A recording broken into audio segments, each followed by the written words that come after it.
Be just another minute or so. Oh, it's now streaming live. We are streaming live to the YouTube, and that means very easy for me to share it. Sweet.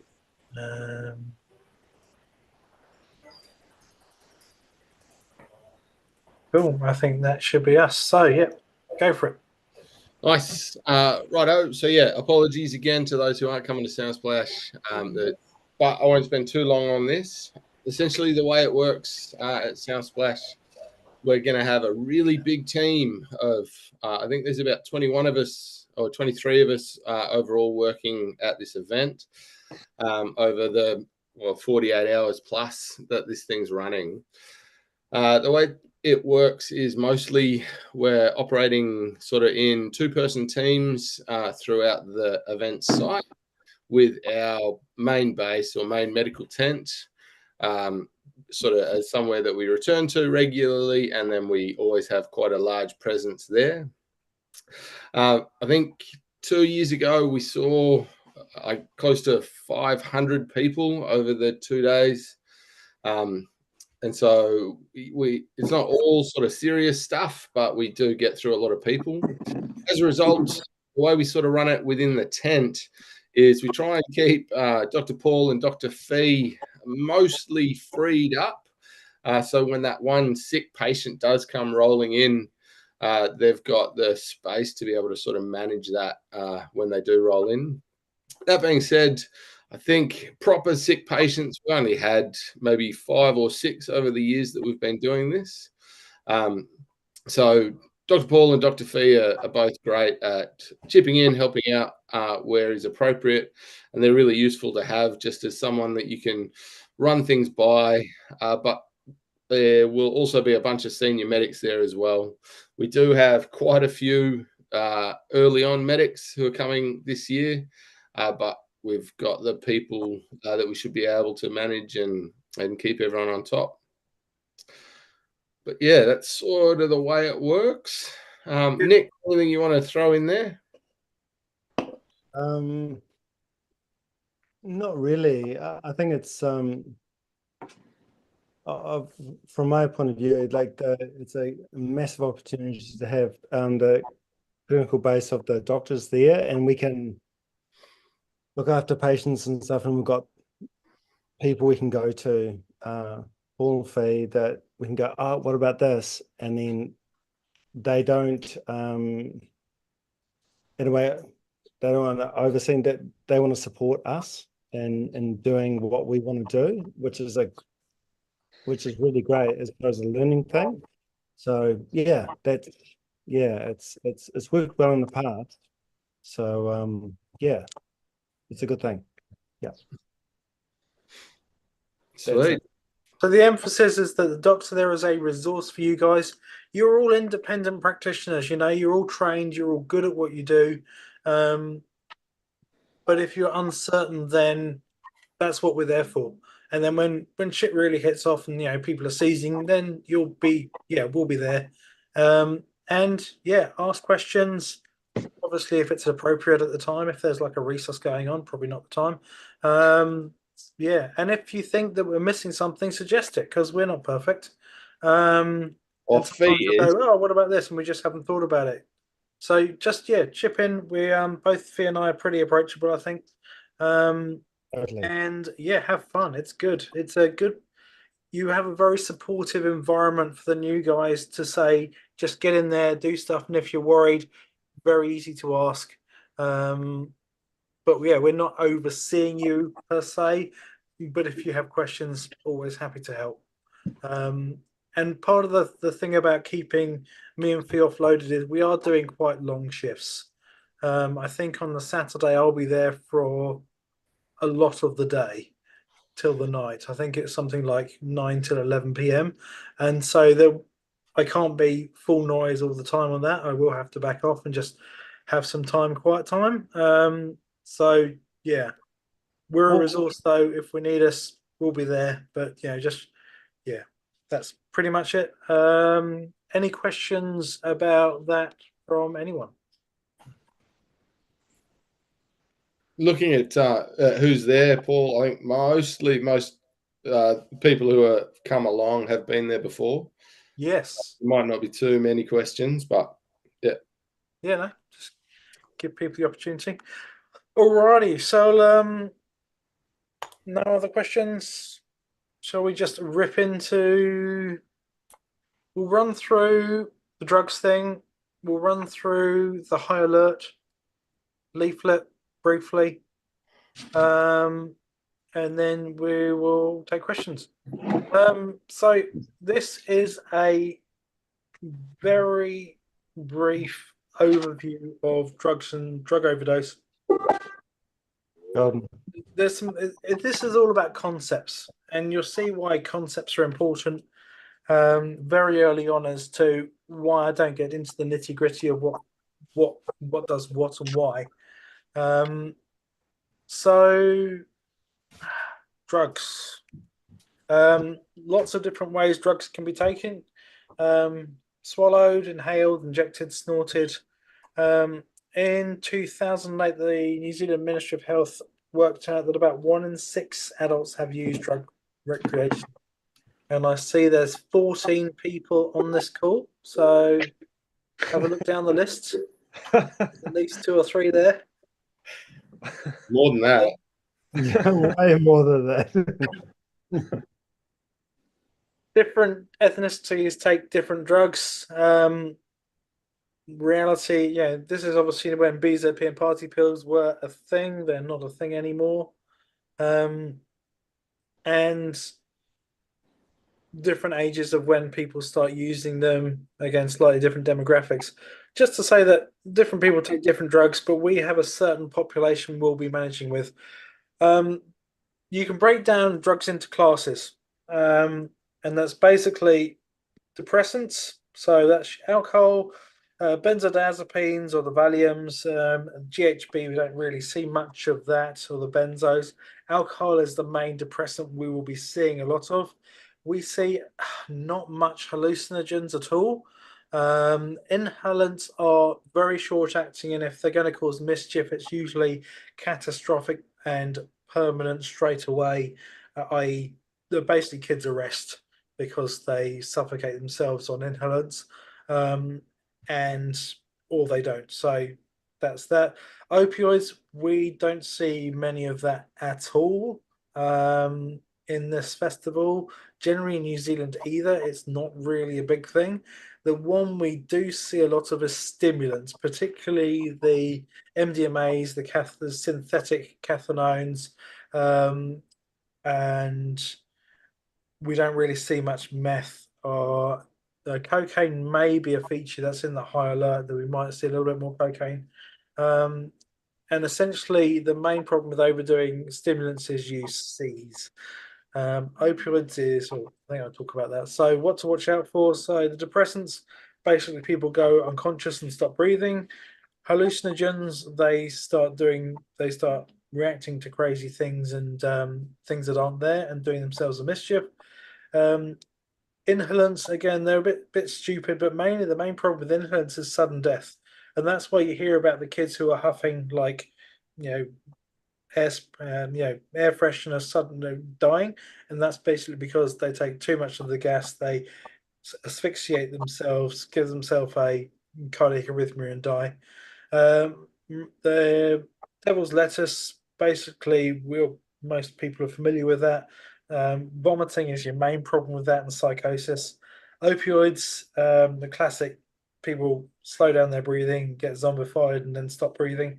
Usually that's a little giveaway because they've got pinpoint pupils and they aren't breathing much and a bit blue. Very easy to fix those with a bit of Narcan. The main problem we will be dealing with are stimulants, and that's because people will be getting too hot and taking too much and seizing. And it's a kind of interesting seizure type pattern as well. So the key message is treat what you see, because the patient doesn't know what they've bought. They think they know what they've bought. They don't know how much of a dose they've bought. The doses that they take, even if they did know, are very variable and unreliable. So look at what you've got in front of you. If they're too hot, cool them, protect their airways, use the Kanban crew, and if things are getting out of hand, we have some really good security guys. Remember that GCS is not everything, and that GCS is a research tool. And have your suspicions about managing airways in those alcohol, too much alcohol stuff, particularly are the ones we're going to be careful of, because we've had kids with relatively low GCS, but their airways been maintained, and some with, a GCS which you wouldn't associate with airway compromise, but still being able to obstruct their airway. So don't rely solely on GCS. ABCs are your friend here. So more specific, don't believe what they tell you they took. They don't know. Alcohol, usually you can smell it, watch the GCS. If they've taken a lot of spirits and are starting to get a bit off kilter, they could get worse before they get better. Disco biscuits, overheating is the thing we need to be. If we've got a real hot evening, luckily most of the times it's been fairly cool in the evening, so we haven't had to worry about too much about overheating, but we do need to keep an eye on their temperatures. The spasms and the seizures are the bit where it gets exciting, and we'll be, if they're going a bit too hard out, then we'll be giving them some benzos and shipping them off to hospital. Most of these guys, by the time they actually get to hospital, are fine. However, I just think if you're starting to give people IV diazepam in a tent by the seaside, they should be heading towards a hospital in case they're not. The hallucinogens, nothing really to do for those guys. Just make sure they don't hurt themselves. And that's again where the come down true are useful. Devil's lettuce, mainly it's controlling them doing a whiteout and getting vomiting. That's easy. Opioids, easy as. If you think they've got opioid overdose, or I think they've got opioids, we'll have some Narcan, pop that in, and again, they get a ride to hospital because most of the opioids have a longer half-life than the Narcan. So they might have you wake up and then an hour later go back to sleep again. Be aware of injuries that they might not know about if they're intoxicated. So have a little sneaky eye out for things where they might have been intoxicated and damaged themselves, but they're not really feeling the pain. And so just have a kind of that in the back of your head, just to keep a second eye just over the whole patient, just to make sure it's not just their intoxication. Make sure they haven't hurt themselves. There are some resources to go and look at if you're interested about taking drugs. And I can share this with those who actually want to go read the links. But essentially, the guidance is treat what you see. For those who haven't done this festival, you'll be going, oh my God, what have I got myself into? But it soon becomes pretty straightforward and pretty easy, and quite a lot of fun, in inverted commas. Most of the other stuff we should be worried about are sunstroke, heat stroke if it's a hot day. I think it was it last year or both years actually, the last couple of years, we've had a lot of problems with people getting cooked while waiting for the buses. So encouraging people to seek shade, wear sunscreen, hydrate well, is going to be one. And you'll give out so many plasters for blisters, it will really not be silly. Most of the cool seizure type stuff will happen in the evenings. Other than that, it'll be sunstroke and sunburn. Any questions, team?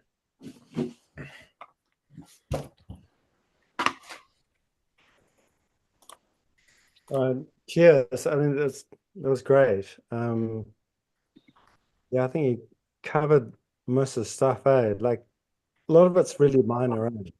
And just dealing with a mess of teenagers that don't know how to look after themselves most of the time. And then what you brought up was the other stuff that we need to deal with. Yeah. So yeah, cheers for that.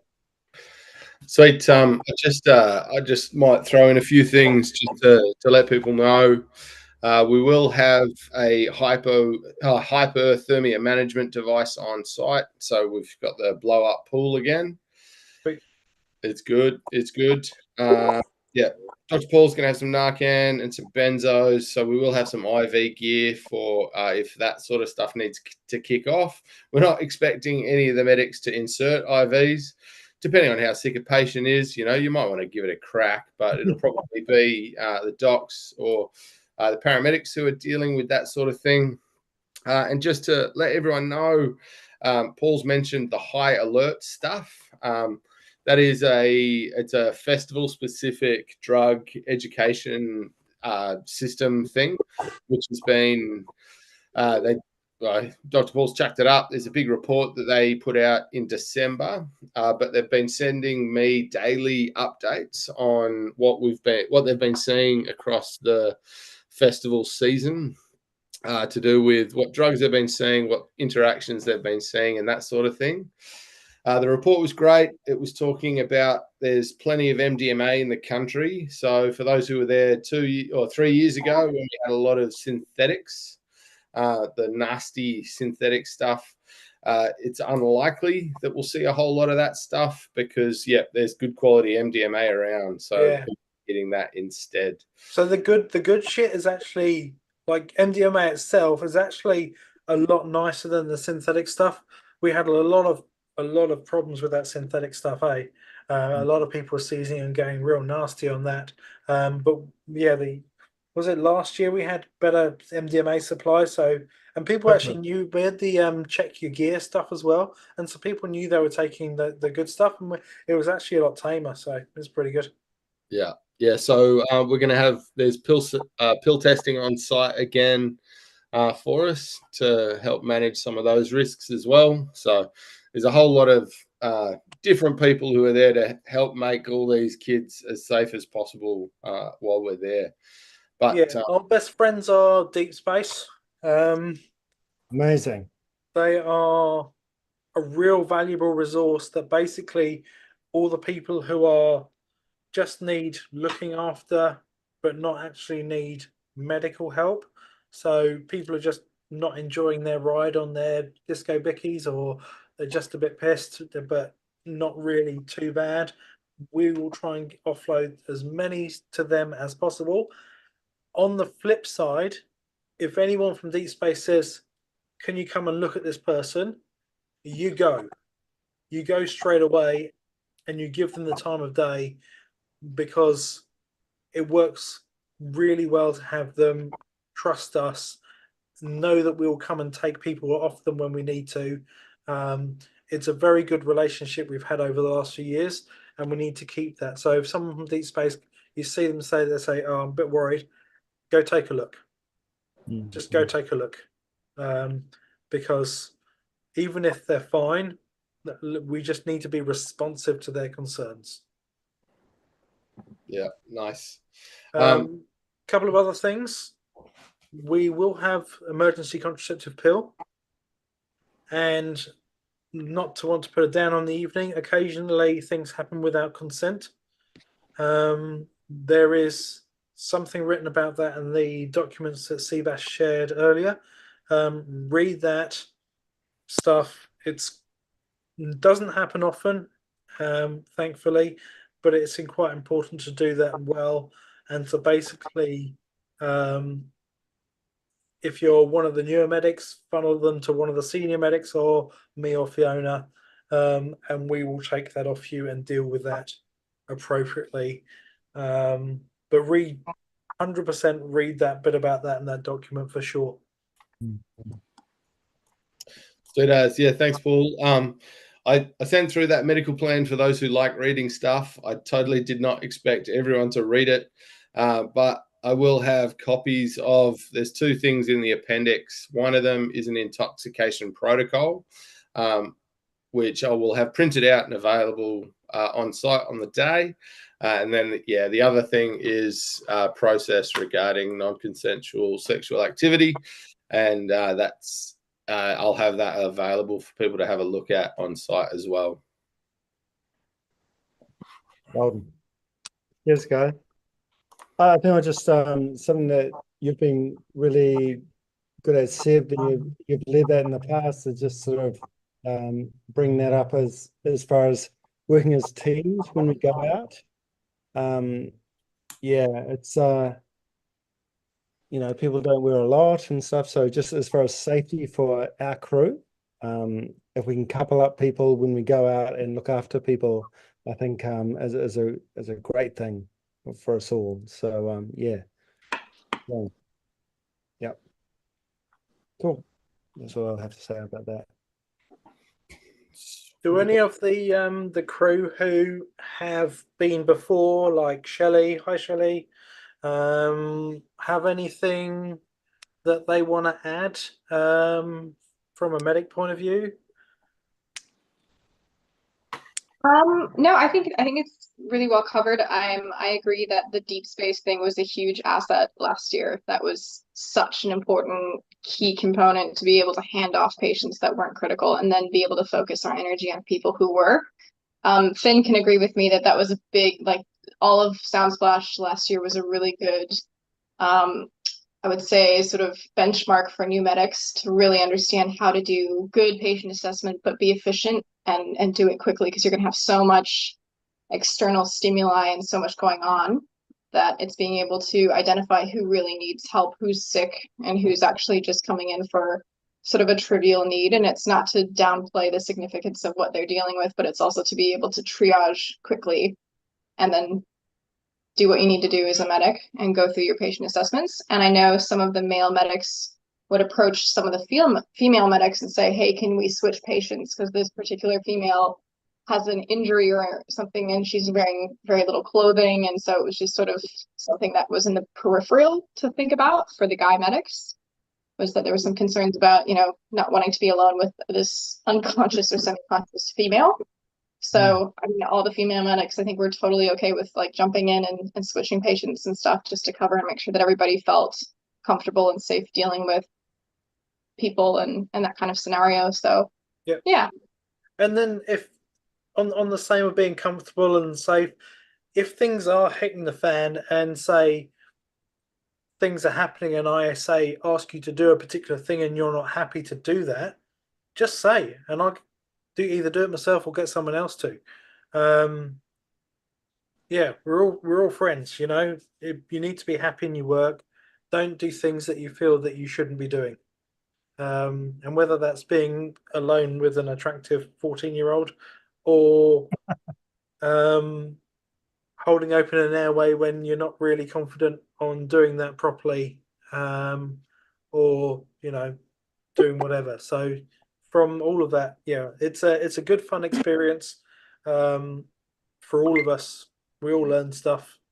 So yeah, don't be afraid to speak up and say I'm not 100% comfortable doing this, because either we need to get someone else to do it, or it's a good opportunity to have one of the senior people to show you how to do it or take you through it so you can learn how to do something better. So there is the opportunity for that. It's not all work. There is education there as well.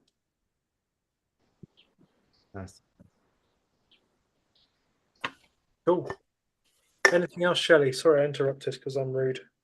No, I think that's it. I think that was, I just think Soundsplash was an amazing gauntlet for me as a medic. I know, I think for Finn as well, that we both felt like we came out of that experience just having a very different awareness of how to deal with lots of different situations. And we see more trauma, and this was more medical. So that's a different strength training discipline in that field that we're not normally getting a lot of practice of dealing with sick people who have taken, other things, I guess. So yeah, it was good.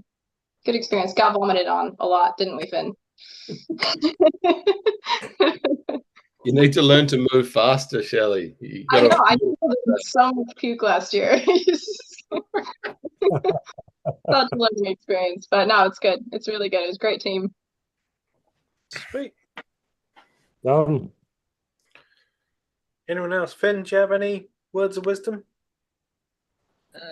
Yeah, I guess just rallying off what Shelley said, when there is those real sick patients come in, it's good to have a look at, because once you see it, you know what it looks like, and you'll know then when you're back out there who sort of fits into that category or not, and it is fucking obvious most of the time, not always. Yeah, look sick is sick. Mm-hmm. Yeah. Yeah. Cool. if you guys do think of stuff you want to ask, then either hit me up individually or in the chat or whatever. Always happy to talk about this stuff. If not, yeah, it's going to be cool. Yeah. Fun times. So it is. Thanks again for doing this, Paul. It's real useful. man. Well, yeah, appreciate it. Yeah, thank you so much. Stop, Paul. Yeah. We'll see you all shortly, eh? Yeah, It's so gonna be like party. it's It's gonna be a week awesome. tomorrow, you guys will be setting up, and a week Friday we'll be Be on. Alright, Amazing. have a good night, team. Okay. Bye-bye, everyone. Cheers, Night. Paul.